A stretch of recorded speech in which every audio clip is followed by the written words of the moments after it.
Yan, kukuha muna tayo guys ng ano. Kukuha tayo ng pangtanim natin doon. Tataniman muna natin. Tanim natin. Tingin natin ng medyo malalaki. Para itatanim natin doon. Ang kapal. Ay. May ano naman siya eh. Ayan, sinong gustong magtanim? Ang gustong magtanim ay pumunta kumuha. Ayan, sinong gustong magtanim dyan? Punta lang dito, magkuha ng pananim.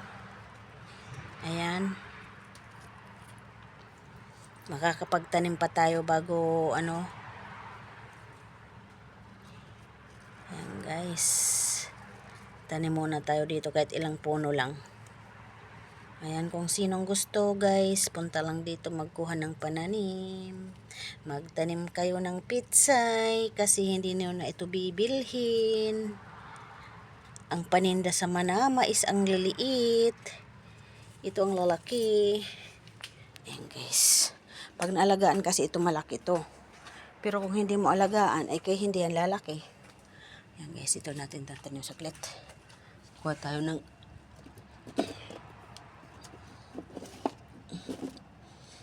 ng stick na panosok. Panosok guys, dalawang puno lang. Ting. Tididing. Butas-butasan na lang natin. Ayan lang. Ano pa tuyo. Tingnan mo, nilagyan ko ng maraming tubig ito pero dry pa sa ilalim. Diba? Ayan. Ganyan lang. Tanim natin. Ito guys, nakita ko sa YouTube pang ano sa ano. Sa UTI, sa kidney, ayan, sa bato. Pangalan pala niyan, stone broker. Ayan guys, kaya hindi ko binunot. Doon sa taas marami akong binunot. So, sa garden sa taas. Ngayon hindi ko nabunot. Sa Pilipinas, pag umuwi ako doon, titingnan ko, itratry ko yan. Pero mayroon ako kasing iniinom guys. Yung, ano, yung coriander leaves. Pwede rin yung seeds. Kaya ngayon ako uuwi, nagdala ako ng maraming seeds. Pagdating ko sa Pilipinas, ayan guys, Luzon, Pinas. Pagdating ko sa Pilipinas, tatanim na natin agad. Pero mas maganda rin yung buto. Kasi dati nag-ano yung anak ko rin, nag-ano ng sa UTI niya. Umiiyak na yung anak ko. Buto lang yung ano, mayroon akong tinanim pero maliliit pa guys, hindi pa pwede siya. Ang ginawa ko, nagbuiling ako ng buto. Buto ng coriander seeds guys. Try nyo yan. Yung iniinom ko talaga dito, buto ay ano yung leaves. Binubuiling ko, ginagawa kong tea. Pero pag walang leaves, pwede rin yung seeds. Mas mabisa pa nga kung tutuusin yung seeds kasi nasubok ko na guys yung anak ko na ganyan. Umiiyak na yung anak ko. Sobrang sakit. Hindi siya makaihi. Ngayon naalala ko, binuilingan ko siya ng seeds. 3 tasa, nakatatlong tasa siya. Ayun, naging okay, thanks God. Kaya malaking tulong talaga yan. Kaya ngayon magdadala na naman ako. Tapos pag ano, pag magkakargo ako lalagyan ko sa kargo. Para mayroon lang sila inom-inumin. Pwede rin nila itatanim. Ganon. Yan guys, tatanim tayo. Habang tayo'y nagtatanim. Ayan. Taniman muna natin si Jo. Para pag may gugulayin siya guys. Kaya tayo ay magbabakasyon muna guys. Babakasyon tayo sa December. Para magpasko sa Pilipinas. 2, 4, 5. Di mapatawas dun pa sa isa. Marami na rin yan. Marami na rin itong maitatanim ko. Ayan, alugbati guys. Alugbati. Sibati. 5. Kuha na muna tayo ng 5 pieces para dyan. Aray ko. Pipix ko pa dito. Nagbuhos kasi tayo guys. Nagbuhos sa labas. Tapos sa kusina ulit tayo magbubuhos. Magbuhos tayo tuwing umaga. Hindi naman tuwing umaga guys. Kung minsan every week, kung minsan 1 month, depende. Kung maraming trabaho sa kusina, wala. Ngayon marami talaga ngayong trabaho guys. Kasi gagawa tayo ng 1, 2, 3, 4, 5, 6. Yan 12. Butasan ko na nga lang para alam natin kung ilang kukunin ko. Taniman na lang natin wala, isang linya lang ito dito. Kasi ito kasi nag-ano ko kasi ito guys ng sitaw. Kasi pag dito na lang isang na lang linya. Ayan, tatlong lang to. 2, 4, 6 lang. Ano pa nga ba yan? Aray ko, nadurog ng aking panungkit. Ano ba yan? Durog. Dalawa. 2, 4, 6, 2, 4, 6, 2, 4, 6.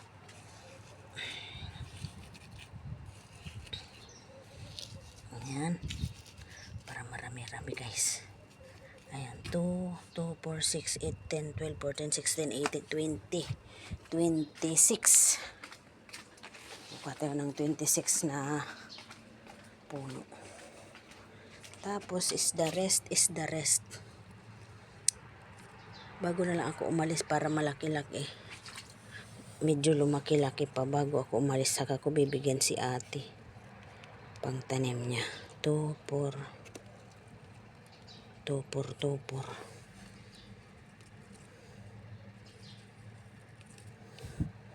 6, 8, 10,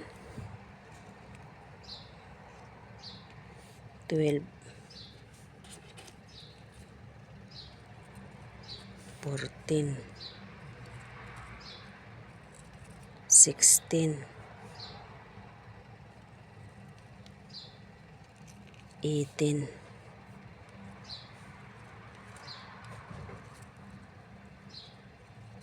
20, 6 pa,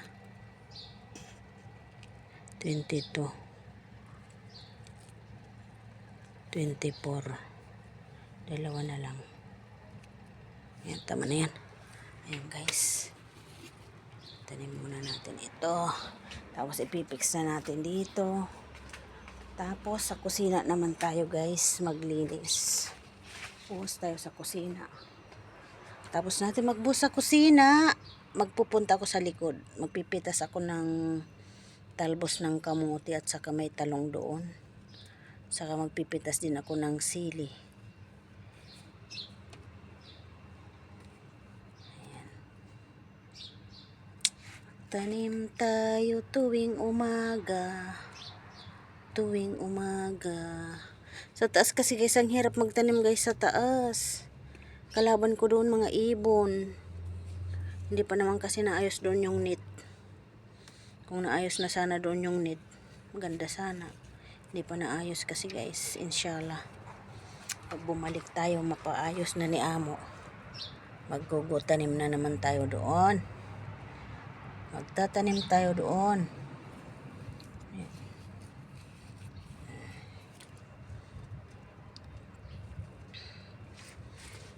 Magplant tayo.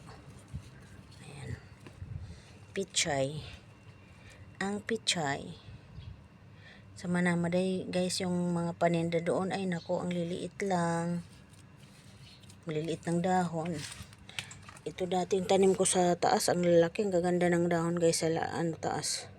Tingnan nyo guys doon yung mga mga old video ko doon. Marami doon akong upload. Marami akong video doon na yung tanim ko na pitsay doon sa rooftop. Talaga solid. Ang gaganda, ang lalaki ng mga dahon. Nakakaano nga na parang ka pa na magtanggal. Parang mag-aawa ka magtanggal guys. Katuwa. Marami akong buto na dala. Pagdating ko ng Pinas, magtatanim ako doon. Tanim agad ako ng pitsay. Yung marami akong mga daladalang buto. Ay, buto. Ay, sobrang bilang ko pala. Eh, tama lang ko. Sobra lang ata ng isa. Ayan. Ayan, sana mo. Ay, tama lang pala. Very good, Leah. Very good, Leah. Very good. Ayan, guys. Tapos na tayo magtanim. Aray ko. Sakit sa ano. Tama ang sabi nila. Magtanim ay di biro. Lagi lang nakayuko. Ayan, ang ating kinatingan ko siya kanina, guys. Ay, ang sakit ng likod. Ipipix muna natin dito, guys. Pix muna tayo ng kamot. Pix muna tayo ng kamot.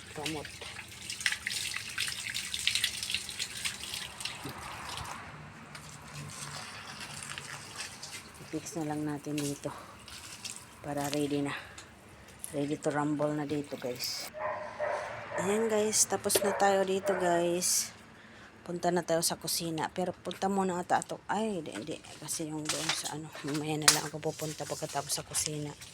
Punta ko sa labas. Kasi mayroon doon talong. Pitas ako ng talong at nakatalabos ng kamote. Sana mabuo naman kayo. Dami na yan, ang tagal na yan nagaganyan lang. Hanggang ganyan lang, hindi nabubuo. Sana mabuo na siya. Yan, guys, tapos na tayo naglinis dito sa labas. Punta na tayo sa loob. Ayan na yung aming tamor, yung next year na naman magbubunga naman yan, guys. Dati maraming nabunga. Ayan. Gusto ko sana magdala ng ganyan o itatanim. Kasi mas maganda yung ganyan na itatanim kasi madali siya magbunga. Ang problema hindi pala basta-basta sabi ni amo kasi kailangan daw yan. Talaga siya. Pero at saka ang hirap din siguro magdala. Baka tayo sa immigration. Ayan, guys. Bye-bye muna, guys. See you next vlog. Bye-bye.